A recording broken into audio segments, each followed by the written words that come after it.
Oi, pessoal! Hoje a gente vai falar um pouquinho sobre a análise contábil da loja Renner e a gente vai comparar ela com as lojas Marisa. O ano base vai ser 2017 e 2018. Contextualizando vocês, as lojas Renner hoje é a maior varejista de moda do Brasil. Ela foi constituída em 1965 e a primeira corporação brasileira com 100% das ações negociadas em bolsa. Além disso, ela está listada no Novo Mercado. Em 2017, inaugurou a primeira loja do Brasil e hoje são mais de 500 lojas. Hoje, o grupo é formado pela Lojas Renner, Camicado, Yukon e Realize CFI. Agora a gente vai falar um pouco do balanço patrimonial dela, visando um pouco das análises de vertical e horizontal. Pelo fato de ser um grande player varejista, a empresa apresenta significativo percentual do ativo na parte de contas a receber, uma vez que, para viabilizar seu negócio, a companhia possibilita o pagamento a prazo. Outra característica relevante dos ativos é o percentual de ativos imobilizados, que pode ser explicado pelo grande número de lojas e centros de distribuições. Além disso, o aumento na linha de ativos imobilizados pode ser explicado pelo projeto de expansão de lojas da companhia, sendo que no ano de 2018 houveram 46 novas lojas inauguradas pelo grupo, incluindo lojas no Uruguai, conforme mencionado anteriormente.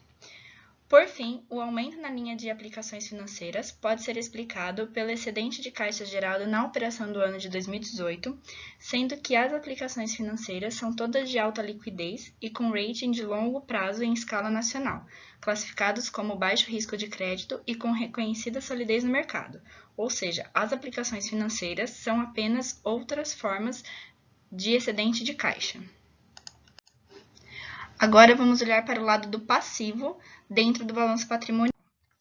Realizando a análise vertical e horizontal do passivo, nota-se que os empréstimos e financiamentos foram a linha de maior expressão em ambos os anos. Porém, entre a operação de 2017 e 2018, houve uma alteração na liquidez das dívidas da companhia, uma vez que, no período de 2017, a companhia estava exposta em dívidas de longo prazo, enquanto no ano de 2018 houve um relevante vencimento de dívidas, tornando as dívidas de curto prazo mais relevantes na análise vertical.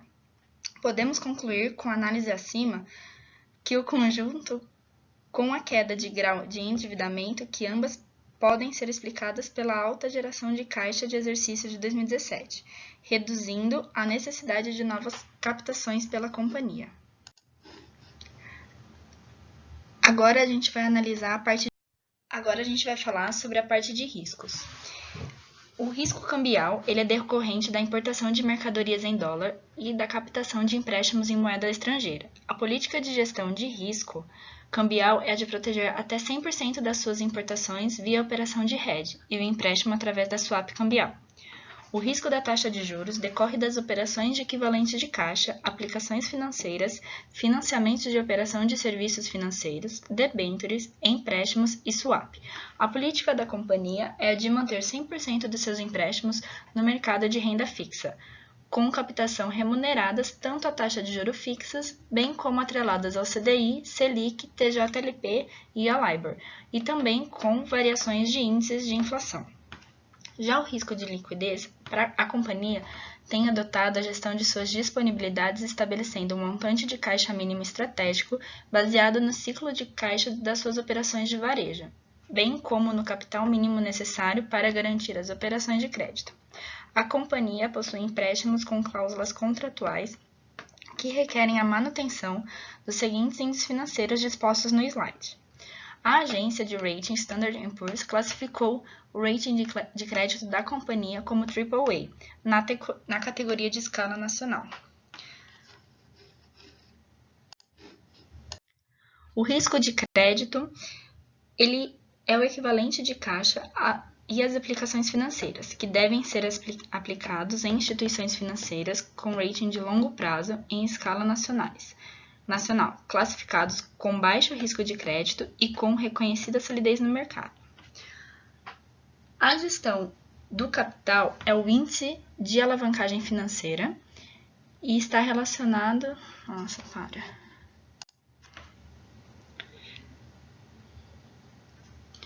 Em Em relação à gestão de capital, o primeiro ponto de destaque levantado pelo auditor são as ações judiciais e os processos administrativos em tramitação envolvendo matérias tributárias, trabalhistas e cíveis. A KPMG acredita que a mensuração e reconhecimento contábil de uma provisão e a respectiva divulgação de passivos contingentes requerem o julgamento da Renner, visto que a legislação brasileira é complexa e muitas vezes comporta mais de uma interpretação. Apesar de mudanças nas premissas adotadas poderem mudar significativamente as divulgações e os valores reconhecidos nas demonstrações financeiras, a KPMG acredita que as provisões são aceitáveis. O segundo ponto são os níveis esperados de perda, por redução ao valor recuperável de contas a receber de clientes, que, para serem calculados, são submetidos a uma alta dose de julgamento da companhia, que relaciona dados, critérios e premissas, especificamente relativos aos níveis de créditos atribuídos, aos fatores macroeconômicos e aos dados históricos de inadimplência para fazer suas estimativas. A KPMG endereçou esse ponto fazendo diversas análises: efetividade de controle interno de contas a receber, comparação entre estimativas realizadas anteriormente e o que de fato aconteceu, e considera que a mensuração do valor recuperável de contas a receber de clientes e as divulgações correlatadas são aceitáveis.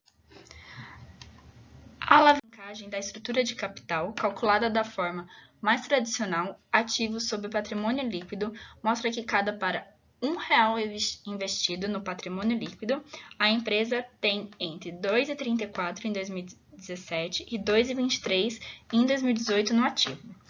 Já a alavancagem do lucro líquido reflete o custo da alavancagem.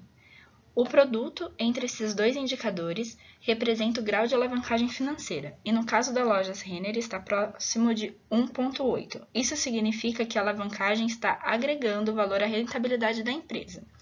Pode-se notar que entre 2017 e 2018 quase não houve variação nos indicadores de alavancagem.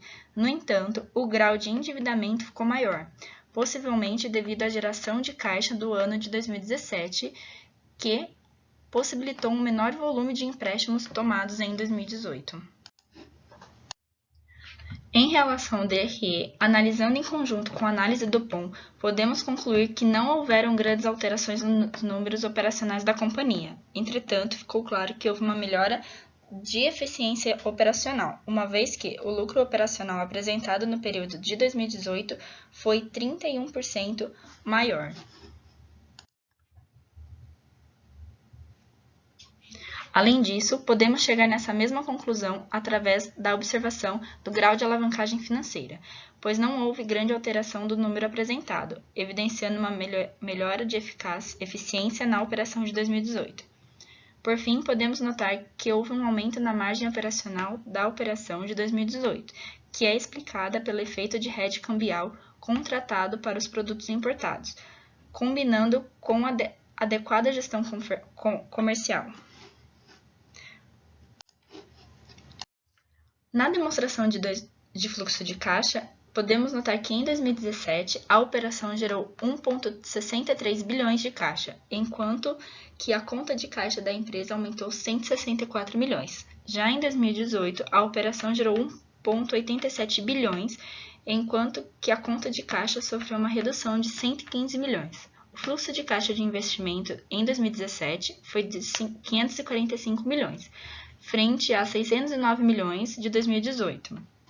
Os investimentos aumentaram, apesar de a depreciação ter diminuído, 329 milhões em 2017 contra 314 milhões em 2018. Isso demonstra que a empresa está expandindo os seus investimentos e não apenas repondo os ativos desgastados.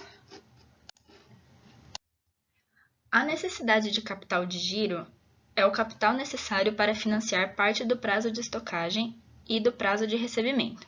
Como podemos notar, a empresa está sofrendo o chamado efeito de tesoura, ou seja, o capital de giro líquido reduziu enquanto a necessidade de capital de giro aumentou. Em outras palavras, a empresa precisa de mais recursos financeiros para financiar o giro, fazendo com que o saldo em tesouraria se torne negativo. Esse grande aumento na necessidade de capital de giro pode ser causado por uma dificuldade na negociação de prazos com fornecedores ou por uma necessidade de aumentar o prazo de recebimento ou estocagem. Podemos ver o reflexo disso em um comparativo entre o ciclo financeiro da Renner e o ciclo financeiro da Marisa. Aqui vemos que a Renner tem um prazo médio de pagamento de 18 dias, menor que o prazo médio de estocagem, além de um prazo médio de recebimento de 125 dias, totalizando um ciclo financeiro de 143 dias. E com isso, temos a alta necessidade de capital de giro, reflexo do efeito tesoura. Já na Marisa, podemos observar que a necessidade de capital de giro reduziu, enquanto seu capital de giro líquido aumentou, tornando o CGL maior que o NCG. Ou seja, a Marisa consegue financiar sua operação sem a necessidade de tomar dívida para compor o capital de giro. Então, fazendo uma comparação entre o ciclo financeiro da Renner e da Marisa, podemos chegar à conclusão que a Renner necessita de maior capital de giro para pagamento de dívidas de curto prazo, enquanto a Marisa consegue cobrir as necessidades de curto prazo com um capital de longo prazo gerado pela sua operação, gerando capital remanescente na tesouraria e para aplicações financeiras. O giro de caixa da empresa é de 2,55 vezes durante o ano. Após o pagamento a fornecedores, a empresa começa a financiar suas atividades com o próprio capital de giro. Lembrando que a regra de ouro da gestão do fluxo de caixa é antecipar recebimentos e postergar pagamentos. Com isso, temos as seguintes alternativas: reduzir o prazo médio de estocagem, reduzir o prazo de pagamento dos produtos vendidos e aumentar o prazo de pagamento com os fornecedores. Agora vamos olhar para os indicadores de liquidez. O indicador de liquidez corrente, ele mede a capacidade da empresa de cumprir com as suas obrigações no curto prazo, representando a saúde do caixa. Ele é feito pela divisão do ativo circulante pelo passivo circulante. A liquidez seca é bem parecida com a liquidez corrente, porém ela exclui o estoque do cálculo, por não representarem liquidez compatível com o grupo patrimonial. Já a imediata é o índice mais conservador de todos, pois ele gera apenas o caixa, ou seja, saldos bancários e aplicações financeiras em seu cálculo. Com isso, os índices podem ter as seguintes opções: maior que 1, que demonstra que há capital disponível para uma possível liquidação das obrigações, igual a 1, onde os direitos e as obrigações a curto prazo são equivalentes, e menor que 1, onde a empresa não tem capital disponível suficiente para quitar suas obrigações a curto prazo, caso fosse necessário. A liquidez corrente e a seca demonstram que há capital para a liquidação das obrigações. Entretanto, ao olharmos para a liquidez imediata, a empresa não tem capital disponível para quitar suas obrigações. Agora vamos olhar para os indicadores de margem. A margem bruta mostra o quanto a empresa ganha ao vender um produto ou serviço depois de descontar as despesas para produzi-lo ou vendê-lo. A margem líquida indica o que restou do valor das vendas após a dedução de todas as despesas, incluindo o imposto de renda. E a margem operacional mede a eficiência operacional, ou seja, quanto de suas receitas líquidas provenientes de vendas e serviços vieram de suas atividades operacionais. Pode-se observar que houve um aumento de 2017 para 2018 em relação aos percentuais de margem da empresa. Analisando o giro dos ativos da Renner, percebemos que o número se mantém aproximadamente constante e demonstra que para cada R$1 que a companhia tem de ativos, ela gera R$1 de receita. Já a Marisa apresentou uma queda nesse indicador. Ao analisarmos o balanço e o DRE da empresa, percebemos que seu ativo total aumentou devido a uma recuperação de tributos no valor de 419 milhões e como sua receita se manteve aproximadamente a mesma, o grau de giro caiu.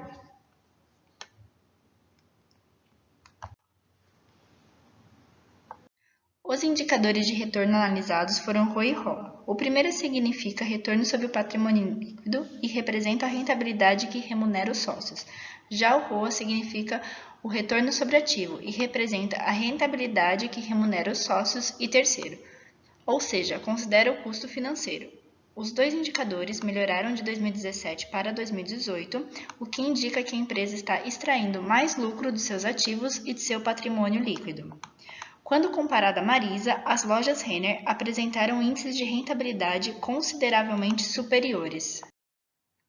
Apesar de não apresentar melhoras expressivas em seus números, pode ser notada uma grande melhora na eficiência operacional da companhia. A operação de 2018 resultou em melhora na geração de caixa, diminuição de endividamento e aumento da receita.